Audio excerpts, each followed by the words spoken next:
She was just serving lunch until he tried to humiliate her. What happened next left the whole restaurant speechless.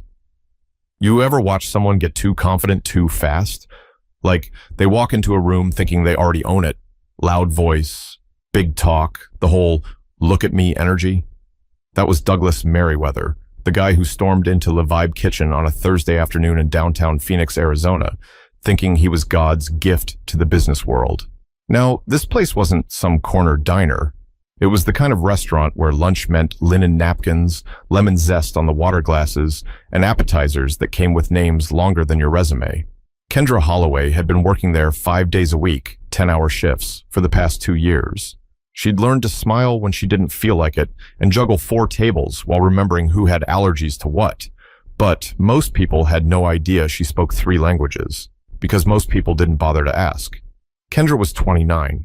Brown skin, tightly coiled hair pulled into a low puff, sharp almond eyes that noticed everything, and a voice so calm it could slice tension without raising the volume. She hadn't planned on being a waitress this long, not with her degree in linguistics and international relations, but after her mother passed unexpectedly, she had to take care of her 2 younger brothers. Dreams had to wait. Bills didn't. That afternoon, her shift had started like any other. By 12:15, the lunch crowd was already thick with suits and startup bros, some tapping away on laptops, others deep in half-fake conversations. Her section included table 9, 4 people, all dressed in that casually expensive way that screams, "I don't shop sales." Among them sat the man himself, Douglas Merriweather. White guy, mid-50s, silver hair gelled into place, button-down shirt too crisp to be comfortable. You could tell he liked being the center of gravity in any room. He had this way of leaning back in his chair like the floor should thank him for showing up. "Make sure mine's gluten-free," he told Kendra without looking her in the eye. "I don't trust kitchens unless I see 'em sweat." She gave a polite nod. "Understood, sir. The chef uses a tamari-based soy, not wheat." That caught his attention, barely. He glanced up like she'd said something she wasn't supposed to know. Then the woman across from him, French accent, probably an investor, placed her order in rapid-fire French, talking about the beurre blanc and whether the salmon was wild-caught. Without missing a beat, Kendra responded, in clean, fluent French. Even offered to double-check with the kitchen. Their exchange lasted maybe 15 seconds, tops. The woman smiled, impressed. Her tone relaxed. It was natural, easy, but not for Douglas. "Whoa," he said loudly, setting down his fork. "Look at you. Parlez-vous, waitress?" Kendra kept her smile in place, but you could see her posture shift, just slightly. "It's French, sir," she said calmly. "Yes, I speak it." He chuckled, leaned back in his chair, clearly amused. "Well, if you're so smart," he said, dragging out the words like he was winding up for something, "why don't you translate this?" And then, out of nowhere, he spit out a sentence in German. Not slow, not clean, just loud and jumbled. Everyone at the table turned toward him. The woman with the French accent blinked. One of the other men shifted in his seat. Even the hum of other conversations around them seemed to dip for a second. Kendra stood still, one hand on the edge of her notepad, the other by her side. Calm, steady. But the pause in that moment? It wasn't about the language anymore. It was about what was coming next. Kendra didn't flinch, not even a blink. Douglas looked pleased with himself, like he'd just played a winning hand at a poker table. He crossed his arms and leaned back, eyes on her, waiting for her to stutter, to back off, to say, "I don't know," and walk away. But instead, she looked at him, right in the eyes this time, and repeated his sentence word for word, in perfect German. Then she added the formal version he had meant to say, followed by the translation in English. "The mind is like a parachute. It only works when it's open." Her tone was even, quiet. Not loud, not theatrical, just clear. That silence that had started around the table, it grew heavier. The French woman's eyes widened. One of the other men, maybe Douglas's VP, cleared his throat. You could hear the sound of a fork touching a plate from the next table over. Douglas tried to laugh, but it came out thin. "Well, you practiced that, didn't you?" he said. "Memorized phrases, I bet. Google Translate, maybe?" "I don't use Google Translate," Kendra replied, still calm. "But I can explain the context if you like." That quote is often misattributed to Einstein, but it's actually older. The version you used had a grammatical mistake, though. You used the informal second person when referring to an abstract noun. In German, that's considered a bit clumsy. Now, the tension wasn't just in the air. It was sitting on Douglas's shoulders. The Frenchwoman leaned in slightly. "She's right," she said with a smirk. "I studied in Berlin. I haven't heard anyone use Dane with Geist since a frat boy tried to flirt with my roommate." That one landed. The younger man at the table bit his lip, clearly fighting a laugh. Douglas's smirk faltered. He tried to wave it off. All right, we get it. She speaks languages. That's cute." Cute. That word. Kendra's jaw didn't clench, and she didn't roll her eyes. Instead, she smiled, wider this time. "I majored in linguistics and international relations at Arizona State," she said, voice still calm. "Spent a summer in Belgium doing an immersion program. I picked up German from a roommate, Mandarin from my thesis work. But yes, today I'm your waitress." Now the laughter that Douglas had tried to force a minute ago, it was gone. Just awkward glances and forks being pushed across plates. "Let's just order," Douglas muttered. "We're burning daylight." But his voice didn't carry the same authority anymore. It fell flat. As Kendra moved on to take the final order, the tension didn't vanish. It just changed shape. Now it hovered over the table like a question no one wanted to answer. And across the restaurant, other staff had started to notice. A server walking by raised an eyebrow at Kendra. The bartender paused mid-shake. Word travels fast in a place like that, and people like Douglas never think anyone's watching, until they are. A manager named Troy, mid-30s, sharp eyes, shaved head, stepped out from the back. Not because of a complaint. He knew his staff. He knew Kendra. He'd seen her break up a wine-splashed birthday meltdown last week with a smile and a cloth napkin. Now, watching the mood shift at table 9, he didn't step in. He didn't need to. He just watched. When Kendra walked back toward the kitchen to input the order, one of the busboys gave her a look, kind of half proud, half curious. "What'd he say?" he whispered. Kendra gave a half shrug. "Something about parachutes," he snorted. Guess his ego didn't open. She didn't laugh, because this wasn't funny. Not really. She'd dealt with this kind of thing before. People surprised that someone who looked like her could speak French, or German, or understand things they thought were beyond her reach. Most just stayed quiet. But some needed to make a point. They needed to remind you who they thought you were. But what Douglas didn't know, what no one at that table knew yet, was that the worst part of this wasn't the language. It was what came next. Back in the kitchen, Kendra entered the orders with smooth fingers and a blank face, but inside, something burned. Not anger exactly, not even shock. Just that slow, steady heat that builds after too many times being underestimated. She didn't need to prove anything to Douglas. Not to anyone, really. But she also wasn't going to let that moment pass like it was nothing. Not anymore. At the pass, Chef Marco gave her a curious glance. "Everything all right out there?" She nodded. "Just another ego with a business card." He smirked. "You want me to spit in his risotto?" "Tempting," she said. "But no, let the food speak for itself." As the entrees cooked, Kendra poured 4 glasses of still water, grabbed a small bread basket, and headed back to table 9. She could feel the eyes. From the bar. From 2 other tables. Even Troy was casually standing near the host's podium, pretending to look at a schedule. At the table, the atmosphere had changed again. Less smug, more tense. The French woman was scrolling through her phone. The younger guy was poking at his salad like it had insulted him. And Douglas was doing what people like him do when they get embarrassed in public. He was getting ready to double down.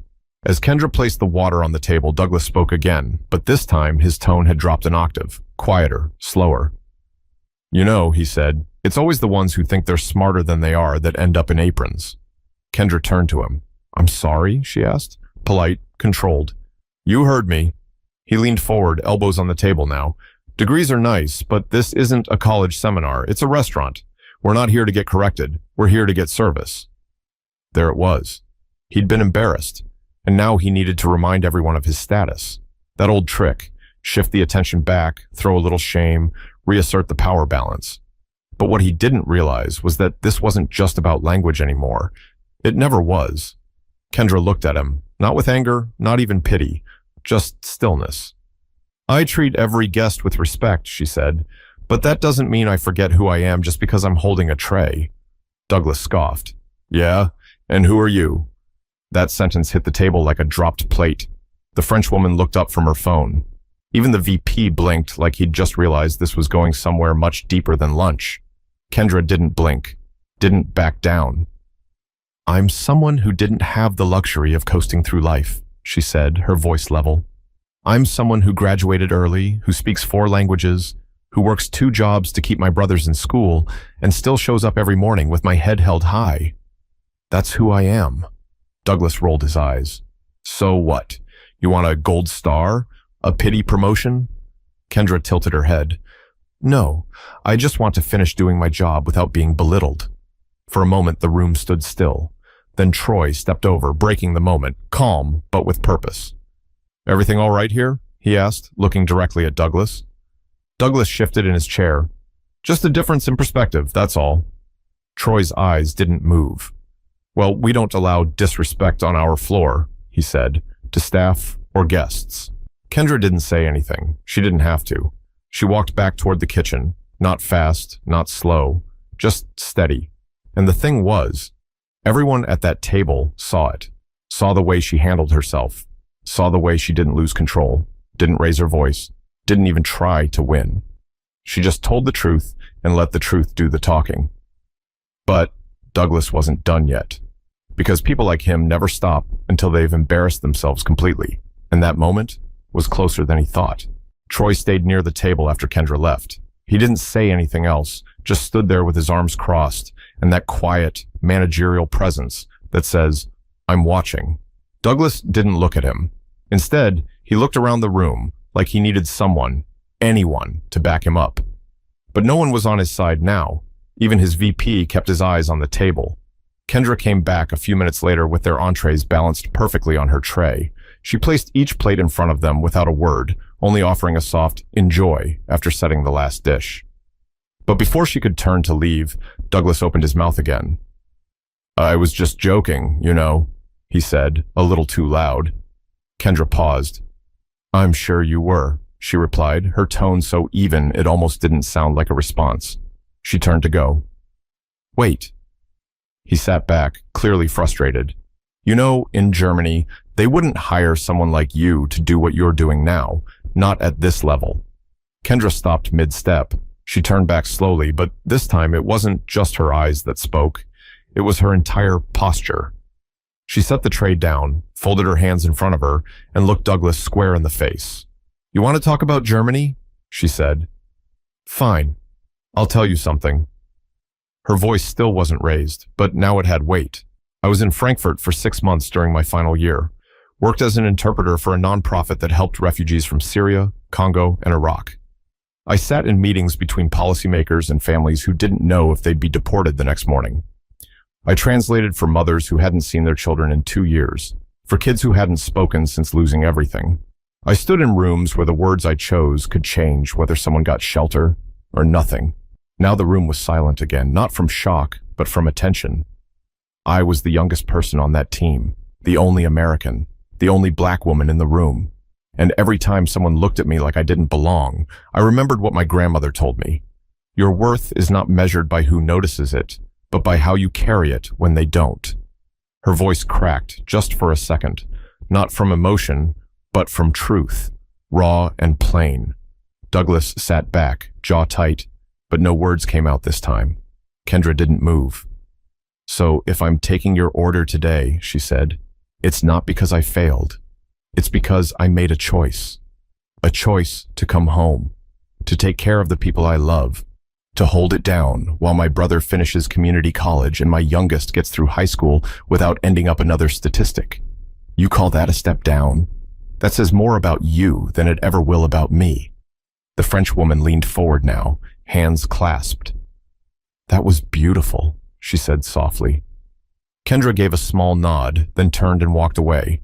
Back in the kitchen, she didn't cry. She didn't fume. She just took a deep breath and started wiping down the prep counter like it was just another part of the shift. But Troy came in after her, a to-go cup in his hand. Water with lemon, he said, and the owner called. She saw it on the cameras. You handled that exactly right. Kendra raised an eyebrow.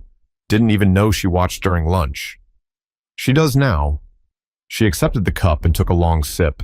The water was cold, sharper than usual, but she needed that. Something clean after something so ugly. Troy gave her a look. One of those quiet, respectful ones. You need to take a break? I'm good, she said. I want to finish this shift. Because even when the air gets heavy and the words cut deep, people like Kendra know how to stand tall. And sometimes that's all it takes to make someone like Douglas realize he didn't just lose a battle, but something inside Douglas had shifted. Not because he wanted it to, but because the mirror she held up couldn't be ignored anymore. The next 20 minutes passed in weird silence at table 9. No more sarcasm, no more posturing, just quiet forks scraping plates and sideways glances. Douglas barely touched his food. The VP ate slowly, like he didn't want to be there at all. The French woman looked around the restaurant like she was trying to find a different conversation to join. It wasn't the food, it was the energy, the kind that hangs in the air when someone realizes they're not as clever, as untouchable as they thought they were. Douglas pushed his plate aside and signaled for the check, not even finishing his quinoa-seared sea bass. His fingers tapped the table as he waited, the rhythm uneven. You could see it, the cracks starting to show. He'd come in riding high, expecting another ego-boosting lunch, and instead he got a hard truth served up without a single raised voice. Kendra walked over with the check, folded neatly inside the bill holder. Whenever you're ready, she said, her tone polite but distant. Douglas didn't look at her, just opened it, glanced at the total, and pulled out a black company card. But then, something strange happened. He paused. His hand stayed still for a second longer than it needed to. Then he put the card down and looked up. Not with anger, with something else, something closer to confusion, or maybe shame. Kendra, right? He asked, voice lower than before. She nodded. He cleared his throat. Look, I didn't mean to insult you. She didn't respond right away, just waited. Douglas let out a breath. I guess I've been in rooms for so long where talking over people is just what you do to keep up. You were right to call me out. I just didn't expect it to hit like that. Kendra tilted her head, arms crossed. You didn't expect someone like me to hit back. He nodded slowly. Yeah. She stayed quiet. He looked down again, like the words were sticking in his throat. I've worked my way through a lot of rooms, but I don't think I ever had to fight for a seat the way you clearly have. That's because people move chairs for you before you even ask, she replied. That one hit hard. Even the VP glanced away. Douglas swallowed. Maybe it's time I stop expecting that. The French woman finally spoke. It's not about being perfect, she said gently. It's about being able to hear someone when they tell you the truth. Douglas gave a single nod. Then he signed the bill, added a generous tip, and slid it back toward Kendra. But not before pausing again. Your brothers are lucky, he said. They've got someone who's got more strength than most of the execs I sit across from every day. Kendra didn't smile, but her eyes softened just a little. I know, she said. They don't always see it yet, but they will. As she turned to walk away, Douglas sat back in his chair, not like a man satisfied with a meal, but like someone who had just been handed a file on his own blind spots and didn't quite know what to do with it. Kendra walked to the back, where Troy was waiting. What'd he say? He asked. Something close to sorry. You believe him? Kendra shrugged. Doesn't matter, I wasn't doing it for him. That was the truth, because people think moments like that are about getting even, about the mic drop. But for Kendra, it was never about that. It was about keeping her voice steady in a place that tried to ignore it. It was about standing tall, not to be seen, but because she refuses to shrink. But that wasn't the end, not yet, because sometimes the lesson sticks with people longer than the shame. And Douglas? He wasn't done learning. Later that day, around 5:45 p.m., Kendra was clocking out. She'd changed into a hoodie and sneakers, hair tied back even tighter now, and her apron folded under one arm. Most of the lunch crowd had disappeared hours ago, replaced by couples trickling in for early dinner. The rhythm had shifted, the pressure had dipped. She was about to head out when Troy waved her down from the office window. "You got a sec?" he asked. "Depends," she said. "If it's about covering Friday, I swear I'll fight you." He cracked a smile. "Nah, it's something else." Inside, he handed her a tablet with an email pulled up. It was from the corporate inbox. A short message, but clear. It was from Douglas. Subject: today. Message: I don't know what I walked into that made me feel like I had to be the loudest voice in the room. I know I spoke from a place of arrogance, and I saw myself reflected in someone who had every right to put me in my place. Please thank Kendra for her grace. If she's ever interested in joining the international client team, tell her she has my personal recommendation. Kendra stared at the screen for a long time, not because she was flattered, not even because she was impressed, because she didn't expect it. Troy leaned against the desk. "You thinking about it?" "I'm thinking it's wild how the world works sometimes," she said. He nodded. "It's not nothing, though. That door's real, if you want to walk through it." She didn't answer right away, just handed the tablet back. "I'll think about it," she said. But as she stepped outside into the early Phoenix dusk, what stayed with her wasn't the offer. It was the fact that for once, someone in a position of power had been forced to sit in discomfort long enough to recognize it. Because the truth is, most people never get called out. They move through rooms like Douglas did, unchecked, unchallenged. They laugh at people like Kendra. They treat her like background noise. Until the day they realize the waitress speaks 4 languages. Until the day they hear her story and feel something shift inside them. Until the day they can't look away. It's not about shaming them into silence. It's about making them stop long enough to listen. Kendra didn't go to work that morning expecting to school anyone. She went in hoping for smooth tables, a few good tips, and maybe 5 minutes to breathe between lunch and dinner rush. But life has a way of throwing tests at you when you least expect them. And sometimes, the person handing you that test thinks you're the one being tested. What Douglas never realized, until it was too late, was that he was the one on trial. And he didn't fail. But he came real close. The lesson wasn't in the translation. It was in the grace. Kendra didn't raise her voice, didn't storm out, didn't try to humiliate him. She just spoke facts. Calm, direct, human. And it hit harder than any shouting ever could. Not because she wanted to teach him something, but because he left her no choice. But the real takeaway? Some people will only change when the mirror talks back. And today, that mirror had a name, a story, and a whole lot more power than they were ready for. Kendra never told her brothers about the incident. She didn't need to. That night, she came home to find the youngest asleep on the couch with a history book on his chest, and the middle one trying to cook spaghetti without burning the sauce. Life kept moving. Rent still needed to be paid, gas tank still half full, nothing glamorous about any of it. But she sat down for a moment, just breathing, just existing. And that mattered more than anything Douglas Merriweather could offer in an email, because it reminded her, dignity isn't given by a title, a degree, or a paycheck. Dignity is how you carry yourself when someone tries to drag your name through the dirt. It's choosing not to flinch. It's standing your ground with truth, not spite. That's what people often forget. The world's full of folks who think being loud makes them right. That interrupting someone proves intelligence. That belittling others gives them status. But real power? It moves quiet. It doesn't flex. It doesn't need to. It speaks clearly, waits for silence, and then delivers truth like a blade, sharp, clean, and final. Kendra didn't become a hero that day. She wasn't trying to. She just refused to shrink. And sometimes, that's enough to shift the air in a room. Enough to knock a man off his pedestal without even raising your hand. So here's the thing. If you're ever underestimated, if someone tries to put you in a box you've already outgrown, if they laugh at your dreams because of your job title, your background, your skin, your silence, remember Kendra. Remember how she didn't perform for applause. She spoke because it was necessary. She stood because someone needed to see her do it. And somewhere out there, someone like Douglas is rethinking the way they move through the world, not because they wanted to, but because someone made them stop, and that someone didn't need to yell. They just needed to be heard. So now, ask yourself, when the moment comes, will you let someone else decide your value? Or will you speak your truth anyway? Because sometimes the loudest power in the room is the one that doesn't need permission to show up. If this story hit home for you, share it with someone who needs to be reminded of their worth. And if you've ever been the person who got overlooked, mocked, or talked down to, leave a comment.